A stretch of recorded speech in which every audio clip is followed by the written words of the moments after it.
Nope, not wearing that.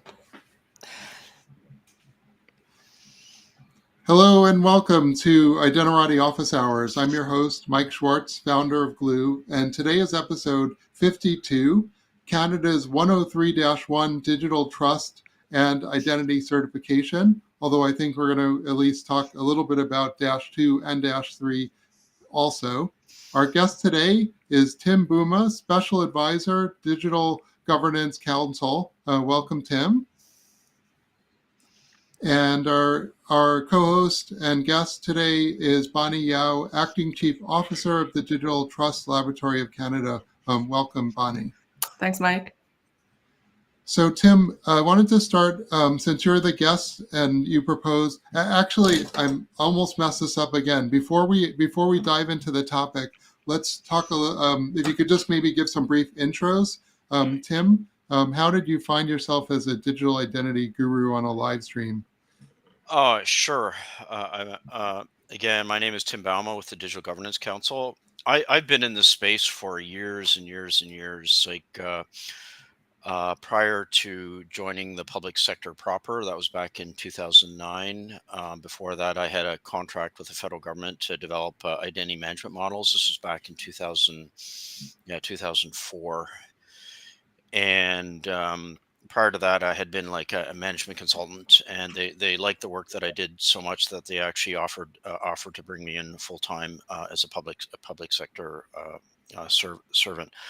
So when I was there, again, I was working for Treasury Board Secretariat, the oversight agency, kind of like the executive office of the White House, for example. They do some oversights, similar functions, or the Office of Management Budget. My focus was identity management, as it was called at that time.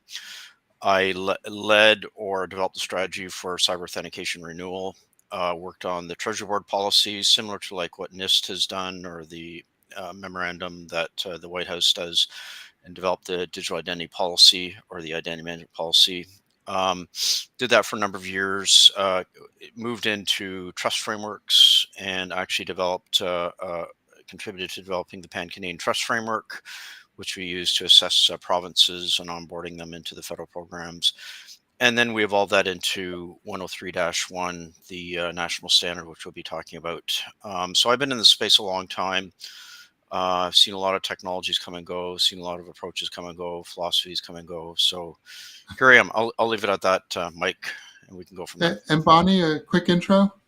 Sure. Thanks, Mike. I'm Bonnie Yao from Digital Trust Lab of Canada. We're based in Gatineau, and we work a lot with Tim here and there, and also with different jurisdictions, both Canadian businesses and public sector. For myself, I think I can start with my ID journey. I actually started on the product side as a vendor. So I was at Secure Key back when it was still a startup, learned a lot, great mentorship right there with a lot of ID thought leadership. And then from there, I moved into different product companies that are more in the consumer product and services space. And there I was always the person with the ID hat because of my experience from previously. So that was, moving from vendor side to more of a user side. And then that brings me now to DT Lab, which is great. It's sort of the intersection of both of those worlds, right? Because we're constantly working with both private and public sector, but also looking at the products and services from a user experience perspective, which brings me to some of the testing that we do for our clients to help them understand how their products are doing in terms of compliance and alignment with some of the standards that are out there. Thanks. Interesting. Okay. And okay, so pivoting back into the topic today, I didn't know what the 103-1 Digital Trust and Identity Certification was. So Tim, maybe you could just give us some background. What is it, and who's the target audience for this document? Yeah, there's really two parts to it. One is the standard itself, which is 103-1. It is what's called a national standard. It was developed under what's called a standards development organization. The Digital Governance Council is an accredited standards development organization under the Standards Council of Canada. So a number of years back, probably more, well, 5 years ago, we had developed all this material, and which we called the Pan Canadian Trust Framework. We actually developed our own version, the public sector profile, and we set up our own certification program, if you will, internal to the Government of Canada. And the primary motivation for that was to onboard the provinces into the federal program. So, for example, in Canada, we have the social insurance number, we have the social insurance programs, we have the taxation programs, and we had stood up like a government-wide authentication program, cyber authentication. I think, Mike, you were involved in some capacity for doing authentication. And what we wanted to do was to actually enable the provinces and the territories, if they had a digital identity program in place, as Government of BC and Alberta had quite mature programs. We wanted to enable those individuals that had proven themselves within the provincial context to basically, literally, like, quickly enroll into a federal program. But to do that, the machinery of government moves very, very slowly, very risk averse. And so we had to develop the Treasury Board policies. We had to develop the guidance similar to like the NIST SP 863. We then started back in, I think it was about 2015, started to formalize a quote unquote trust framework. That was the term du jour. That was the term of art back then. And we developed a pretty intense certification program, which we had, I don't know, about 80 controls and probably about 250 requirements against those controls to do a due diligence of a provincial program to onboard them into the federal program.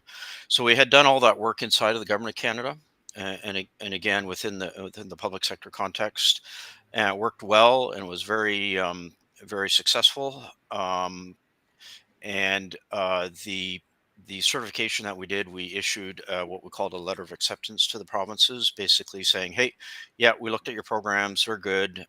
We feel that we can actually use your program to onboard individuals from your province into our federal programs. Oh, by the way, when we did the due diligence of the program, here are a few things that we took note of, and we just put that on file so that if we have ever had any issue, we could pull out these documents and really use that as a sort of a point of departure if we had to do any remedial stuff. So we did that, and we looked at that and went, oh boy, this is really, we're kind of, inventing our own wheel here, and great stuff, but it's only contemplated within the public sector profile context. And that's when we started to look around more broadly to say maybe we can actually take this and actually turn it into like an ISO standard or a national standard. And at that time, there was what was called the CIO Strategy Council, which is now the Digital Governance Council, took the material that we did as an intake into the process and actually struck up a technical committee, went through the whole process of drafting a national standard, and the first edition I think came out in 2020. So the idea was to take the material and regularize it into something that could be used in an international context and also in a private sector context. I'll stop there, Mike. I could go on forever and ever, but I just want to make sure that I'm kind of giving Yeah. you what you're looking for. So I think that's helpful. And Bonnie, maybe you could talk a little bit about the difference between like a program certification and a product certification, and how are they related? Sure. So I think from a service or product owner perspective, both are important, right? What the 103 is, it's more at a program level. It speaks more to the operations. What are the different processes that need to be contemplating, and how do you make sure that those processes are kept up to date, they are followed, so on and so forth. Whereas on the product side, we might be looking at something more specific at an implementation level. To the point where we might be looking at how the API works. Does it work according to whatever spec that they are looking to follow? It might sometimes be at a coding level, functional level, etc. So I want to bring this back and make it a little more practical. And today I'm on a distribution list for the UK NHS is doing an evaluation of their identity program. And I was thinking, oh, they could maybe apply this identity certification to their program. And just reading the background, one of the background slides, they say, despite the recognition of the importance of digital identity, there are persistent problems in the conceptualization, design, and implementation of IAM technologies, leading to fragmentation and the prevalence of point solutions, resulting in excessive implementation and operational cost. So I'm sure that sounds somewhat familiar. Tim, do you think that this process, this program certification process, could maybe help somebody like the NHS address that challenge? Yeah, totally. Um, a lot of times, program owners, the vendors approach them, and most of the time they're leading with the technology. It's like, oh, we got better authentication, or we have a better identity verification, and or we have something that's faster, cheaper, better, etc. Okie doke, that's great. And you might make a decision on procuring that technology, but then you very quickly run into the problem of, okay, how does this fit within our business processes? How does this fit? How does this contribute to our program outcomes? And so the issue is not so much the technology solution, it's understanding the context in which that solution fits. And oftentimes, a program has other requirements that a particular point solution does not address. And sometimes the solution that you put in place do not address those solutions, or the vendor, with all goodwill and everything, tries to address those additional points too. So what we did, it was an evolution over a number of years, is that we took a look at like our authentication requirements or identity proofing requirements, and we try to articulate very generic requirements agnostic to the business processes in place and the technologies that were implemented. One thing that we discovered was that if you looked at one program, they might be using the term enrollment a little bit differently than another program, proofing a little bit differently than another program. So what we did was that, like in reviewing like the different provincial programs, federal programs, we came up with a set of like controls that are agnostic. Like we came up with term, and we were very strict on the definitions as well.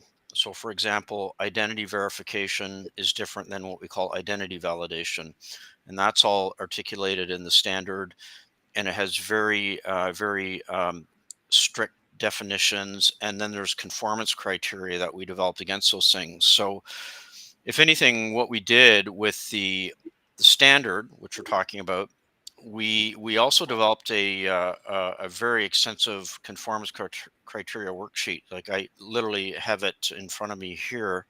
There's about almost 300 different requirements that speak to those different processes. So, in the case of like the National Health Services, my first question would be, okay, technology aside, let's just take a look at your program, what it is. Let's do an analysis of what the business process is, what you're trying to do, and then we'll try to map that to the standard. And like, irrespective of the technology, just see the pieces that you do, which pieces that you delegate out or you rely on others, and let's just get a good map of your program. And once we have a good sense of that, then we can actually see what technologies might play into the equation. Um, Having gone through or led numerous assessments, one thing that I found is that the technology is actually a pretty minor part of the overall equation. The major effort was just understanding the program and understanding, like, okay, you do identity verification. What are you relying on? Oh, you're relying on an in-person process where someone's just examining physical documents, and the people are, it's from like a contractor that's trained or whatever. Oh, okay. So that's really, there's no technology involved there. It's a business process. And so you have to go through that, and then you kind of figure out how the technology fits into the equation. So if a vendor comes to me, or says, oh, we got something that's going to solve your problem, we'll say, well, okay, well, here's the 300 requirements here. Show me how you measure up. And oh, by the way, there's a lot of stuff you don't even touch with your solution. So um, again, just emphasizing what Bonnie was talking about. There's the certification of the program. Do you actually trust the program? Can you actually rely on the program? And that has to do with management, governance, the business processes in the place. Are they actually doing what they're supposed to do? And then you have the technology piece. Then you can get into the product certifications, which is, are the products behaving as they're supposed to be behaving? And then you have a different type of standard or specification that's more around the inputs and outputs of a technology, what it's supposed to do, versus like what we're doing was, are you actually achieving the outcomes? Mhm. Yeah, and Bonnie, my follow-up question to you was in the area of what the NHS is saying is that, conceptually, we actually maybe are misaligned, but then when we actually do the implementation, we get these siloed solutions. And you have a lot of experience actually working with these identity products, and they're hard to, get into actually even for you to test.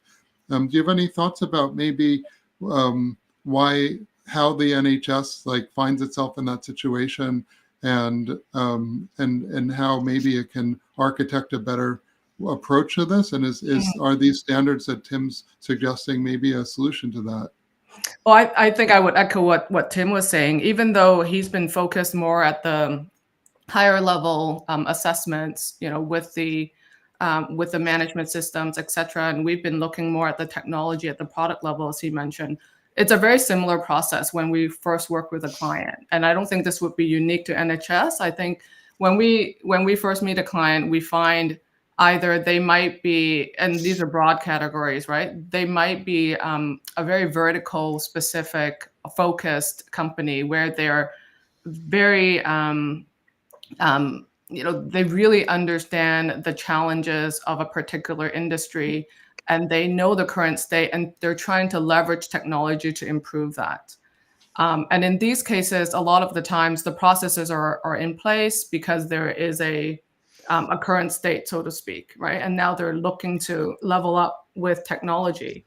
So we might go into that assessment a little bit differently because we already understand their business processes. Then we can see, okay, if they're going to be creating a solution to do a certain achieve a certain outcome with different technology, we can verify that, right? Whereas another company might be coming at it from a different perspective, where they are really they see a lot of value in the technology, but they might be looking to solve more generic solutions. So they're coming, like Tim said, they're coming from it really leveraging new technology. So you see this pattern a lot in blockchains, right? There might be new technology like blockchain, and they want to apply it to different problems, but they might not have a clear understanding of the current state, and they're trying to explore what that might look like. So in our assessment, we always start with their business processes, understanding what they have, and then trying to see whether they are clear in what they're trying to accomplish, and then match it against the testing that we do. So you say that the solution's supposed to do X. Based on the standard that if you've chosen, does it actually implement the way that you anticipated it would, and the outcome, are they consistent with what you're expecting? If I can add, like, it's really important to understand, like, the motivations and the requirements, and what are the necessary trade-offs. The context that I was working in, the absolute number one imperative was upholding the public trust.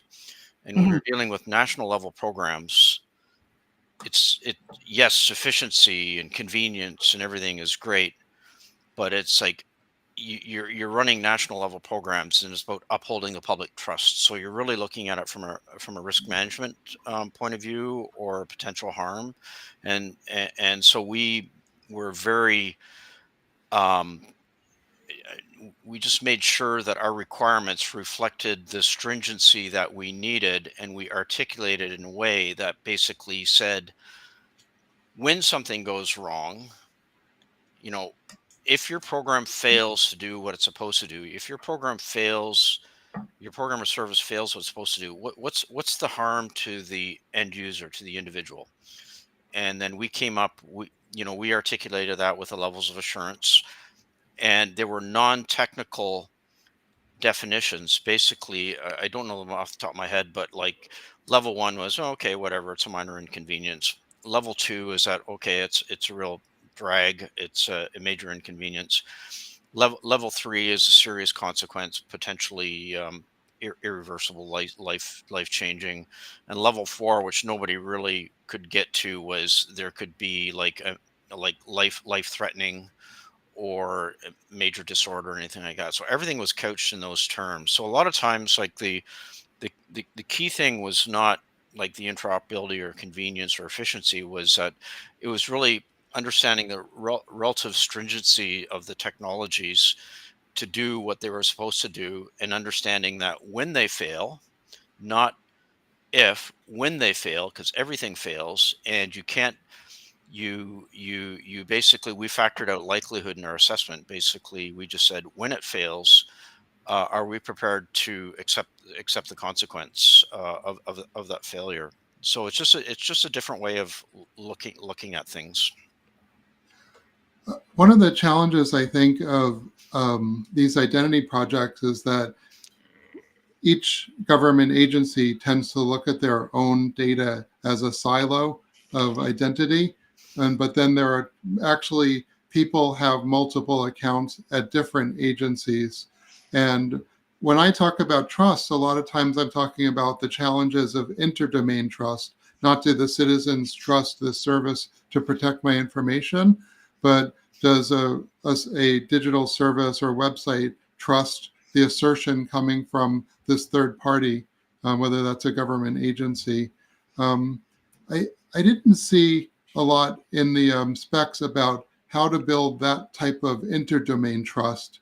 And Scott David always talks about tools and rules. I was expecting more of that in these specs. So Yeah, maybe you could talk a little bit about that. sure. Quite happy to lay that out. So, okay, so you have the standard.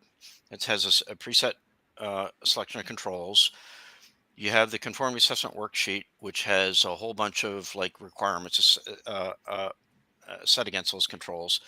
The part that you don't see was the agreement that was basically negotiated between the federal government and the province. Like this is a formal agreement which basically laid all that stuff out. It's basically an agreement between His Majesty and Right of Canada and His Majesty and Right of the province. And that's where that stuff is all laid out very specifically. That was under like confidence, so it's not public. But these were the standard and the assessment worksheet were just two parts that fit into like an agreement that was negotiated between the federal government and the provinces. And then finally there was a formal decision that was made by the federal government internally to accept that. And so there's a few pieces that you don't see. This is kind of where the trust framework fits in. It's kind of like a pseudo agreement. It sits over and above the standard and the assessment worksheet, and actually we carved that stuff out from the standard and the worksheet. And yeah, so there's some other big pieces, and you really can't generalize that stuff. It's so context specific. Yeah, you kind of wish this stuff was all like working across the country, working across jurisdictions, but you're doing like what I called institutional nudging. You're just trying to do some change, some practical change. And the focus that we put our sights on when I was with the Treasury Board was being able to accept what we call a trusted digital identity coming in from a province. And that was a big deal because, we still had silos, or we still do have silos within the federal government. And a lot of that's governed by just authorities, privacy, et cetera. That's just a fact of life. It's not a technology problem. It's an institutional, I wouldn't call it a problem. It's just like those are the barriers that you run into. Reality. from I think institutional it's a bit frameworks. of a growing pain, right? When it comes to ID, you've got these silos, and over time, you went from centralized systems of ID to federated, right? And then now we're looking at more decentralized models, and I think there's a lot of movement, but there's still a lot of work for the community to do to bring these standards together to see what are potential profiles that can be shared among different contexts to be able to bring together some of these communities and have common identities where possible. Yeah, I would always joke that the European Commission had more authority over its member states than the federal government had over the provinces. And like Canada's a confederation, and you have to respect that each province and territory has its own sovereignty. It can actually decide on what technological solutions to implement. That was the other thing too, is that we are very careful to stay out of the way in terms of saying, "Hey, these are the technologies that that you need to implement," because one province is different than another culturally and politically, and that you have to leave those decisions to them on how they want to implement the program. But at the end of the day, you're looking for an identity that you can rely on. And surprisingly enough, like we formally define what we called a trusted digital identity. And what we were like relying on from the provinces was only like 4 pieces of data. We said we want an assigned identifier that uniquely identifies the individual that you control. We need to have a date of birth, and we need to have a surname. And if you do have the given name, and that should be good enough. If we know that that person is presenting that information, that should be good enough to disambiguate and actually map them into the respective federal programs. So as I was saying earlier on, like the technology was actually pretty trivial once you kind of get all the institutional requirements and all that stuff out of the way. The integration was actually pretty straightforward. Bonnie, I wanted to maybe put you on the spot a little bit because the BC government has been more sort of cutting edge, I would say, in decentralized identity. And so you probably have seen more and tested more of these decentralized products certainly than I have. Do you see any perhaps changes that might need to be made on the program sort of certification side that will be a result of this new paradigm of decentralized identity? Or is it a technical non-issue that we shouldn't really worry about? Well, I think it's a combination of all of those things, right? And working with some of the provinces, we do experimentation, we support them in some of the efforts. What we're seeing is that they're doing the right thing. They're thinking about the citizen, right? There's always a balancing act between the user experience and all of the requirements from a risk perspective. So, when I mean, it's a tough job building products because you want to make sure that it's easy for the users to use, but you also have all of the risks behind the scenes that Tim was mentioning. So I mean, there's always the paradigm of you can overbill for security and it's completely locked down, but then the users can't use it. So what I find that's really great in what the provinces are using is they're looking at usability testing. They're making sure that when they're working on wallets, they're involving users. And of course, behind the scenes, the technical teams and the governance teams working together with all of the different skill sets are balancing all of those trade-offs. So it's never kind of just, making the perfect user experience, but then you're risking some challenges in the back end, or you're overbuilding for it to be bulletproof, but then, the users can't use it. So what I see is that with these testing programs, there needs to be the user centricity at the forefront of all of that. And that's where I've seen the most innovative companies come forward is they understand the business challenge. So they understand the user challenge of the current state, what might be improved and how to use the technology to use it and put it together magically, right? In a way that kind of balances all of those different factors. So Tim, I wanted to dive a little bit into the standard specifically. At a high level, when I read it, the most interesting section to me was section 8, Oh yeah. And that had to do with sort of the operational processes. And I sort of reduce it into 4 parts: identify a person, identify their relationships, issue a credential, and manage their consents. At a high level, am I right? Uh, You're bang on. and can you talk a little bit about the relationships? Because that's something that I don't normally see in an identity system. And why was that so important and so challenging? Yeah. Okay. I'd say it goes back to let's go back to like 2009, actually earlier, probably 2007.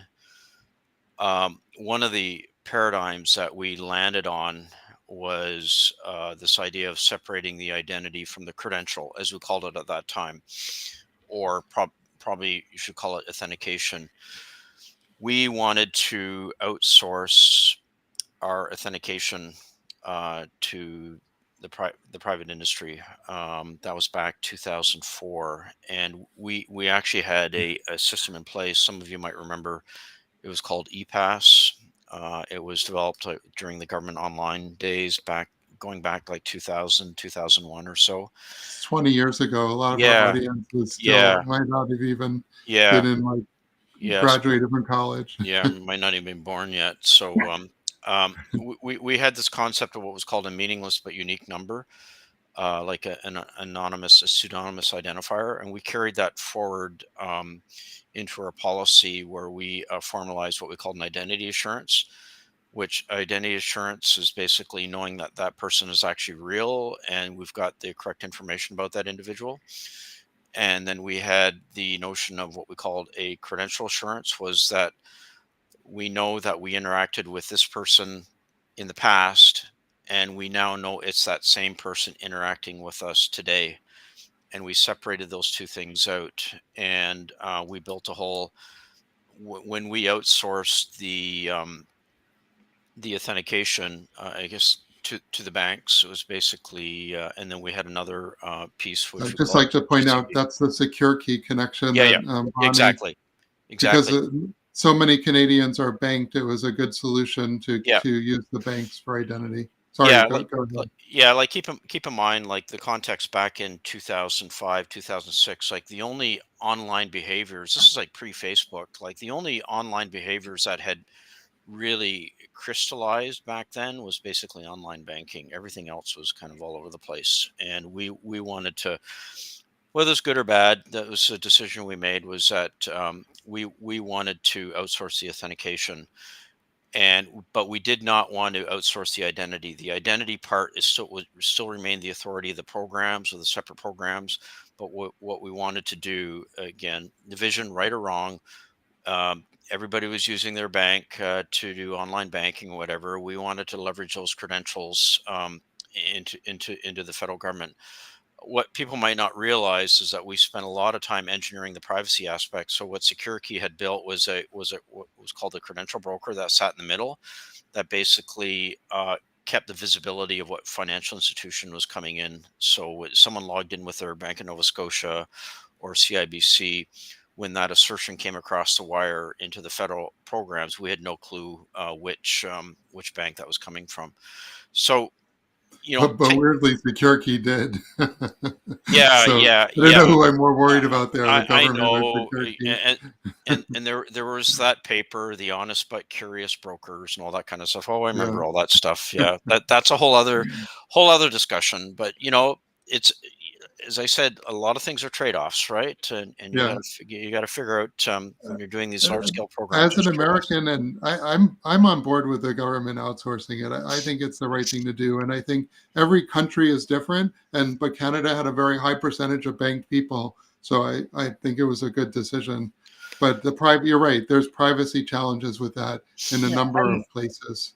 and that was actually the time when I was there, and I knew that there was a lot. Again, it's a customer centricity aspect. It's doing the research to understand that Canadians trust banks, and it's very unique, right? Because we have 5 or 6 major banks, and you bank with 1 or 2 of those institutions, and you use them on a daily basis. So it became a very good credential to use. So to your point, there's all these isolated pools of credentials, but when it comes to the user experience perspective, if I log into my bank on a daily basis, I know I remember that credential.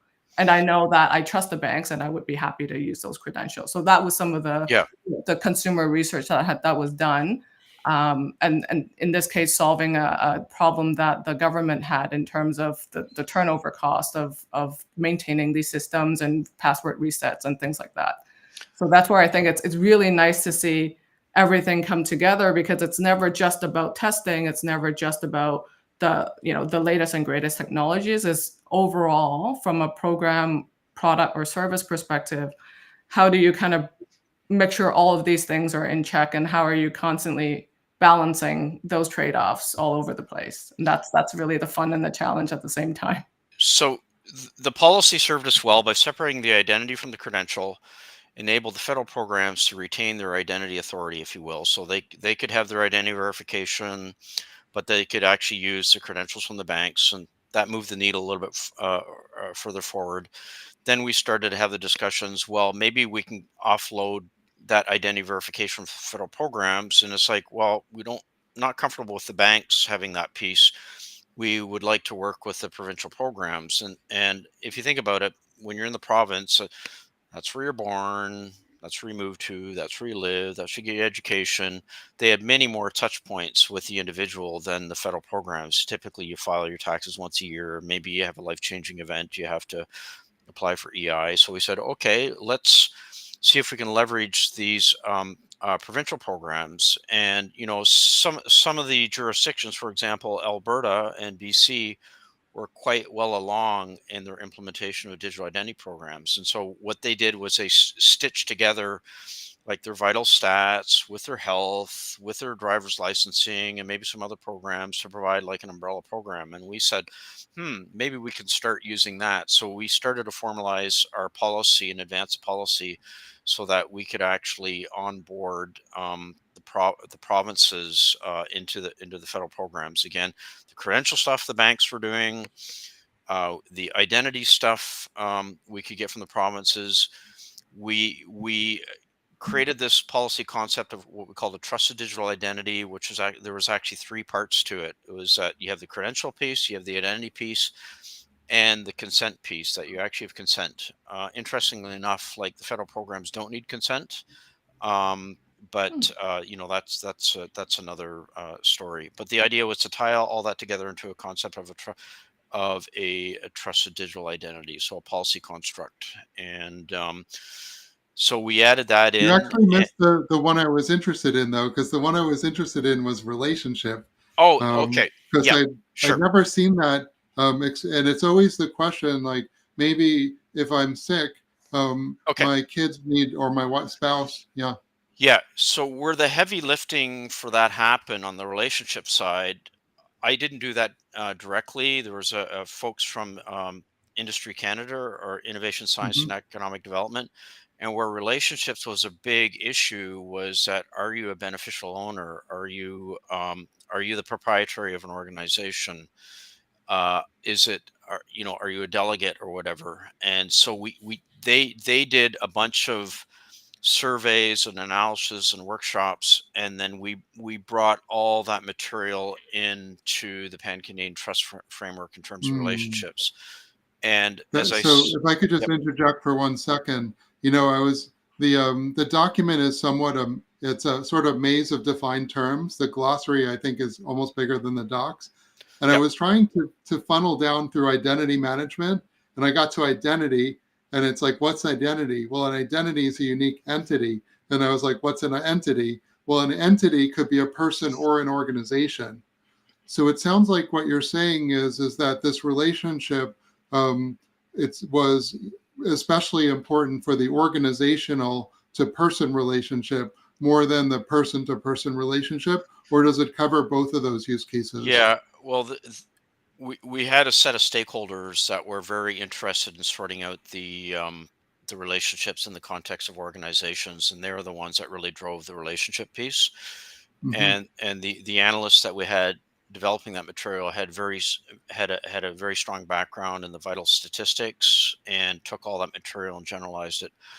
There is a document on GitHub under the Canada.ca site. We just put it up a few weeks ago, called the Consolidated Overview of the Pan-Canadian Trust Framework, and it goes into egregious detail on what relationships actually mean. All that we did in the standard was to surface the key concepts and the key definitions into the standard. What's not there is all the informative stuff. We just were very careful in just making sure all the normative definitions, all the normative requirements bubbled up into like the official documents, but all the informative stuff, it's in its full detail. And I would say that if you want to link that to your show notes, it would be great, because that's where all the theory is. And I said, I'm not as familiar with the relationship stuff as I am with the credential and identity stuff, but there's a lot of really insightful analysis there that's worth taking a look at. Bonnie, I'm curious if you had any experience with relationships or consent. I know that some of the products are doing more with consent than we have in the past, but I think people are familiar with sort of the identity part and the credential part, but maybe the relationship and consent part is not newer, but it's sort of more cutting edge. But have you seen any features and products in these areas? That's a great question. I don't think I've come across too much of it. I mean, in my previous days in the loyalty program, consent was really important when it comes to data sharing and things like that. In the solutions that we've worked with recently, they're mostly focused on credentials, which is similar to where Tim has been focused on. Yeah. If I can add, like the consent stuff was something we didn't look at too hard, but I worked with the folks at TBS about a month and a half ago. They're completing another provincial assessment, and we actually reviewed all the conformance criteria around consent and tightened it up a bit further. It's still a work in progress, but the conformity assessment worksheet that's up on GitHub has some very specific consent related questions, and we knew it wasn't the best in the world, but we try to improve it as best we can. Like, we have consent notice formulation. There's a whole bunch of requirements. Our consent request, consent registration, consent review, consent renewal, consent expiration. It might sound very pedantic, these terms, but the thing is that we were just trying to normalize these things so you could actually map it to your business process, saying, these are the functions that you're trying to do within your particular business process. And I think, keep in mind, it's a work in progress, right? There are reviews of these specs, and they're constantly being improved with the working groups. So that's another beauty of these processes. So 40 minutes, it sounds like a long time, but it goes fast.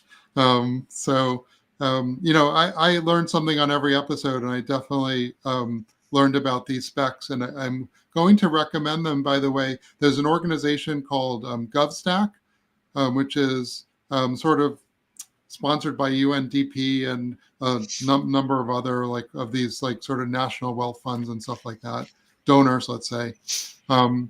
And they're trying to architect sort of a blueprint for identity for governments.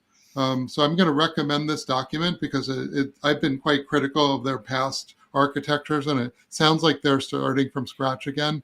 So I think the documents are really helpful. I think they raise a lot of questions. So I think, like Bonnie said, it's a starting point. It's not a finish point. But maybe before we end, I'd like to give you guys a chance to share any last thoughts. Bonnie, we'll start with you and give Tim the last thoughts since he was the guest. Sure. I think this is great progress forward to have a set of standards that constituents in the field can reference and can improve their product upon. What I'm really big on and is constantly contemplating is let's say from a small business perspective, who is in the space, how do they manage with all of these different standards, all of the emerging tech that's coming out? What's an easier way for them to continuously assess how they're doing from a product and service perspective? And that's not just technology or program, but also user experience, adoption, etc. So those are the things that we're very passionate about. Yeah, and I was also sort of wondering, how does this impact private sector? And we didn't have time to dive into that, but I was also wondering the same. Well, Tim, you got last thoughts since you suggested this topic. It was a great topic, so thank you. But any last thoughts? Yeah, we tried our darndest to make the documents as neutral as possible, neutral to legislation, neutral to government, neutral to jurisdiction. And we also try to make them neutral to architecture. Like what we found was that if you have a centralized architecture, it works fine. If you have a decentralized architecture, it works fine. It's neutral to the technologies. And one of the most important things was that we really wanted to support mutual recognition between parties, i.e., trust. And we know that there's a lot of latitude and a lot of accommodation there. So we try to make the documents as precise but not prescriptive. In if you're going to assess a program, so like an auditor can literally pick this stuff up, and they don't have to tease out Canada specific stuff or anything like that. The only thing that's Canada specific was that we had to come up with a regime that could work across like 13 sovereign entities, and we think that what we did in the micro context of Canada could actually work well with the rest of the world. Yeah, I agree. Thank you for joining us. I want to quickly announce the next episode with Steve Giovanetti and Ramses Moya, and we're going to talk about a product that they built to help you move from one IDP to another, which is never easy. And that's on Thursday. And if you're a listener in the audience, please remember to follow Identirati Office Hours on LinkedIn. We're trying to get to 1,000 followers. We get special privileges on LinkedIn once we get to 1,000 followers. And thank you guys for joining us. Thank you, Tim. Thank you, Bob.